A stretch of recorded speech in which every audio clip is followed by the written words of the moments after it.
Olá pessoal, tudo bem? Vamos dar sequência então nos nossos estudos. Hoje nós vamos começar com um tópico novo, que é máquinas simples. Tá? Você talvez já tenha visto isso em ciências. Máquinas simples são máquinas que são usadas para intensificar a força aplicada. Então elas começam lá na história da antiga Grécia, né, onde Arquimedes projetou diversas máquinas que elas faziam justamente isso, amplificavam a força aplicada. Tá? Pelo menos a discussão é feita a partir de Arquimedes e outros matemáticos gregos.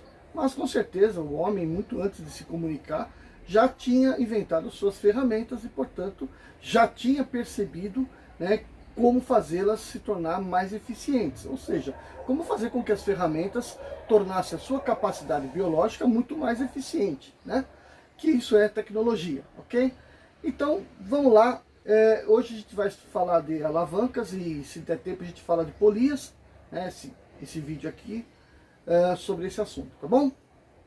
Então vamos primeiro entender o que é uma alavanca. Primeiro já, para pensar logo numa gangorra, né?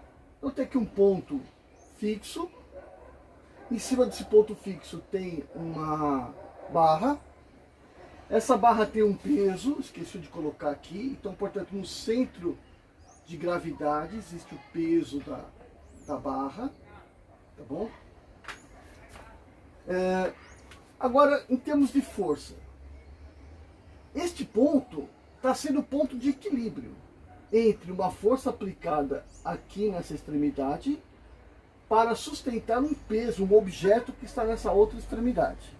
Então esse ponto de apoio está fazendo uma força para cima, que equivale à somatória das forças para baixo, ok? Deste lado eu tenho uma chamada força de resistência, força resistiva, né? Força de resistência, que é o objeto que está sendo erguido. Do lado de cá, a força que está erguendo esse objeto, está sustentando esse objeto. Então é chamado de força potente, tá bom? Agora o segredo está na distância entre a força potente e o ponto de apoio, chamado braço da força potente. E a distância entre a força de resistência e esse mesmo ponto de apoio, chamado braço da força resistente.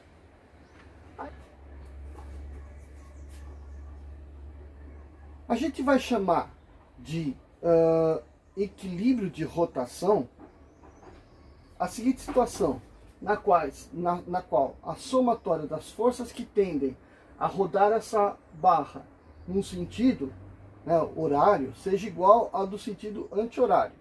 Então a gente tem que igualar para que isso não aconteça, que seja zero, então que seja um ponto de equilíbrio. Então nesse caso aqui eu tenho o peso do lado de cá, a força resistente do lado de cá, então vamos considerar aqui também essa distância aqui, ó, do centro de rotação, do centro de massa da barra até a distância ao ponto de apoio. Então eu vou chamar essa distância aqui de BN, tá? Então como é que nós vamos fazer isso aqui? Vamos fazer assim, esta mais essa tem que ser igual a essa, certo? Porque o ponto de apoio está aqui. Então a força potente vezes o braço da força potente mais a força de peso, vamos colocar aqui o peso da barra, vezes o braço dessa força aí, ó, o braço da força N, tá? É igual a força R, força de resistência, vezes o braço da força de resistência. Então se isso aqui for igual a zero, beleza, não vai haver rotação. Então isso aqui é equilíbrio de rotação.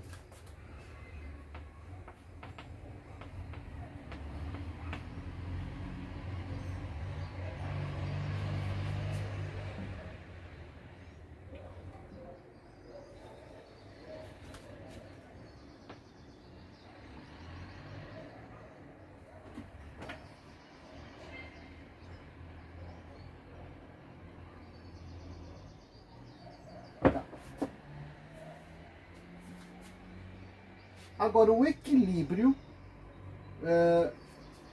de translação, né, é o seguinte: essa força N, que é a força de apoio, tem que estar para cima, tem que ser igual à somatória das forças que está para baixo.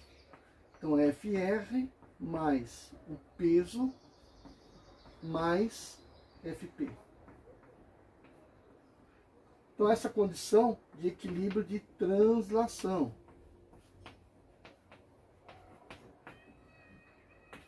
Ok? Agora, de acordo com a posição que você vai colocar o ponto de apoio nisso daqui, entre a força potente, a força resistente e essa força normal, força de apoio aí, força do apoio, de acordo com a gente colocar esse ponto de apoio, nós vamos ter uma classificação. Então, nesse caso aqui, o apoio está entre essas duas forças, né? Então, a força de apoio é que está entre elas. Isso aqui é chamada de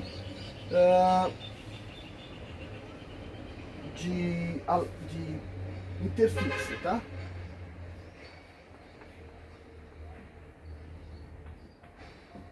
Fixa, tá?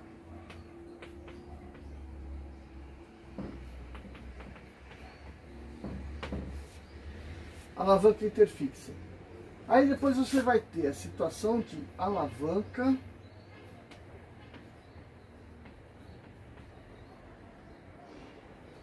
interresistente. Na interresistente, a força de resistência vai estar entre o apoio e a força potente. A força resistente é que está no meio. E a alavanca interpotente. A interpotente é aquela na qual a força potente está entre o ponto de apoio e a força resistente. Então, vamos fazer o exemplozinho aqui para nós, tá?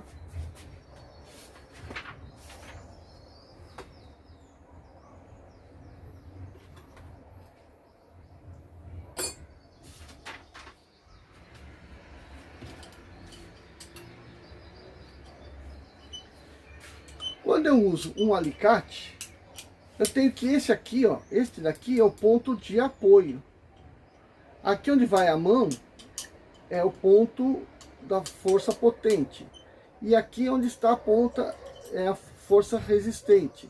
Então, por exemplo, se eu estou puxando, estou apertando, né, um objeto aqui, esse é o ponto de apoio, esse aqui é o ponto de resistência e aqui é o ponto da força potente. Então, o alicate, o martelo, né? O martelo você vai tirar o prego. Então, aqui, ó, é o apoio. Aqui é a força resistente. E aqui onde está sua mão, né? Aqui em cima onde está sua mão, é o ponto de força potente, certo? E esse aqui é o ponto de apoio. Então, veja que o ponto de apoio também está entre a resistente e a força potente. Já no caso de um abridor, veja aqui, você coloca a tampinha aqui no meio. Não tem uma tampinha aqui no caso, mas coloca a tampinha aqui no meio, certo? E puxa. Então o ponto de apoio está aqui, a resistência está aqui e a potente está aqui. Então a potente, a resistente no meio e o apoio para cá. Então isso aqui é um tipo de alavanca interresistente. Isso daqui também, ó. Se eu pensar neste lado aqui, dessa tesoura aqui, eu estou pensando numa alavanca interfixa. Como o alicate, como qualquer tesoura, qualquer o martelo lá, né? Agora, se eu pensar aqui, ó, que eu estou esmagando alguma coisa aqui, ó, ou aqui. Se eu estou esmagando alguma coisa aqui, a potente está aqui nos dedos, a resistente está aqui no meio e o apoio está aqui. Então, desse lado aqui eu tenho uma alavanca interresistente. E quando eu tenho esta situação aqui, ó, tem uma pinça, um pegador qualquer aqui, ó, este ponto é o ponto de apoio. Aqui onde eu estou pegando o objeto é a força resistente. E a força potente está aqui no meio do objeto. Então, aqui é interpotente. Ok? Interpotente.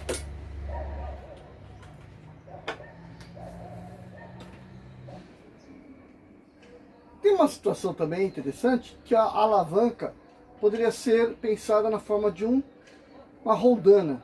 Roldana ou polias, tanto faz, o termo é a mesma coisa. Então vamos olhar o que é uma polia. Então vou olhar primeiro isso aqui, ó. Isso aqui é uma polia ou uma rodana, tá? Então o que acontece? Ela pode rodar aqui, né? Circular. Então você tem aqui um lugar onde você pode fazer um apoio, prender ela. E aí, portanto, se você colocar uma cordinha, eu vou colocar um fio aqui porque não tem cordinha disponível aqui no momento. Mas aqui imagina que, ó, eu posso puxar de um lado e subir um objeto do outro, né? A gente vê isso em construção, pessoal puxando lata com areia, cimento e tal. Bom, tem duas situações interessantes. Se você pegar a polia dessa forma, na qual o centro dela está fixo, e aí, portanto, você faz uma força potente aqui, e eleva um corpo aqui, que tem uma força resistiva do lado de cá. Veja que a força potente está da distância de apoio na mesma distância que está a força resistiva. Então o braço da força resistiva é igual ao braço da força potente. Então isso vezes isso, igual a isso vezes isso, você vai ter situação de equilíbrio. Para que você consiga puxar, esse aqui tem que ser maior do que esse aqui, certo? Simplesmente maior. Agora vamos pensar na situação na qual você coloca fixo, vamos supor, você vira isso aqui, ó, né? Coloca fixo um lado da correia e a força resultante, a força resistiva está aqui para baixo, exatamente no centro. Seria como se fizesse isso aqui, ó, né?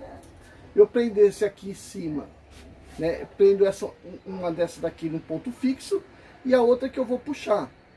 E aí a roldana ela vai subir. E aqui no meio da roldana eu penduro o objeto a ser puxado. Então veja que ao invés de eu fazer assim, puxar para baixo, para o negócio subir, eu vou estar em cima puxando para cima, fazendo o objeto subir do mesmo jeito. Só que ponto fixo é um dos lados da corda. E o objeto vai estar no centro. Então o que aconteceu? Bom, se o apoio está aqui, o braço da força resistente é esse. E o braço da força potente é esse. Então o braço da força potente é o dobro do braço da força resistiva. Portanto, nessa situação, o equilíbrio é quando esta daqui é metade dessa daqui. Porque a força potente é metade da força de resistência. Conclusão, eu posso puxar o objeto fazendo uma força menor. Preciso de metade da força resistiva. Ok? Isso chama-se vantagem mecânica. Então, vantagem mecânica é igual a metade da força resistiva. Para cada polia móvel. Isso aqui é uma polia móvel, essa é uma polia fixa. Para cada polia móvel eu vou ter. Então, bom, nesta situação aqui, eu tenho 3 polias fixas presas aqui, né, a 3 polias móveis. E as polias móveis estão presas ao objeto que eu quero erguer. Então a força potente vai estar sendo aplicada aqui e essas 3 polias sobem juntas, puxando o corpo para cima. Aqui está fixo, certo? Então veja que a vantagem mecânica diz que era a força resistiva dividido por 2, que vai ser, passo 2 para cá, o F potente para lá. Então a gente vai ter que a força potente é metade da força resistiva para cada polia. Então se eu tenho 6 polias, eu tenho 3 vezes, perdão, se eu tenho 6 3 polias móveis, dessas 6 aqui, 3 são móveis, então eu tenho 3 vezes essa vantagem mecânica. Então eu tenho aqui, na verdade, 6. A vantagem aqui vale 6, porque para cada uma é metade. Metade, então 2 vezes 2 vezes 2 mais 2 mais 2. Então eu tenho 6 de vantagem mecânica, tá? Isto é um tipo, mas eu poderia, se você pensar nisso aqui dobrado, né? Pega essa aqui e dobra em cima dessa. Pega essa e dobra em cima dessa. Você tem exatamente aqueles guindastes, né? Aqueles braços de guindaste, que você tem as várias polias ali em 2 conjuntos, móveis e fixas. E aí, portanto, você tem, né, as polias sendo colocado um sobre o outro. Então, na verdade, esse aqui vai ser o fator de multiplicação, né? Se eu tenho 3, 3 vezes 2, 6. Se eu tenho 4, 4 vezes 2, 8. E aí vai ser o número de polias móveis, vai ser o fator vezes 2, vai ser o número de vantagem mecânica que você tem, tá? Isto é um tipo de armação, mas a gente pode fazer com que uma polia móvel esteja atrelada a outra polia móvel. E aí você vai ter um crescimento geométrico da coisa. Então vai ser, em vez de ser n vezes 2, você vai estar 2 elevado a n. Então a gente já vou fazer o desenho dela aqui agora. Então vamos lá para um resuminho. A vantagem mecânica é a força resistente pela força potente. Então, para n forças, para n polias móveis vezes a força potente, vai ser metade da força resistível. Então, passando esse n aqui para baixo, tem que a força potente é a força resistente dividido por n vezes 2. Isso aqui, uma situação delas estarem associadas daquela forma que nós fizemos, né? Agora a gente pode associar dessa outra forma aqui, ó. Então vamos ver. Aqui tem a primeira roldana com o centro dela fixo, força potente vai estar aqui. E aqui se divide, essa aqui está fixa aqui e no meio dela está ligada uma outra rodana. E aqui está ligada uma outra rodana. Então veja, na rodana 3, a força P se divide tanto aqui quanto aqui. E aqui eu tenho a tração na força na rodana 3. Então, a tração na rodana 3 é 2 vezes a força P. Isso, tá. Aí, na 2, eu tenho a tração aqui na 2. Ela é T3 aqui, T3 aqui, ó. Certo? Então, essa mesma força de tração aqui, ela está aqui e também está aqui. Então, a tração em 2, ela é 2 vezes a tração em 3. Moral das conversas. A tração em 1, que é aqui para baixo, ela é 2 vezes a tração em 2. Então, a tração em 1 é 2 vezes a tração em 2. Ok? E aqui, finalmente, a tração em 1 é a própria força resistente. Então vamos olhar para isso aqui. T3 é igual a 2 vezes a força potente. T2 é 2 vezes a força T3. Portanto, 2 vezes a força potente. E T1 é 2 vezes T2, que é 2 vezes 2 força potente. Ok? Então, uma situação para... Bom, então se eu tiver N roldanas, então aqui eu tenho 2 a terceira. 2 elevado à terceira força potente. Aqui está a força resistiva. É igual, força resistiva é igual a 2 elevado a 3 vezes a força potente. Para N polias, vale o quê? Força resistente é igual a 2 elevado a N vezes a força potente. E isto vai me dar a vantagem mecânica. Então, 2 elevado a N é a vantagem mecânica Tá aí, ok? Então, eu passo aí um exercício para vocês fazerem.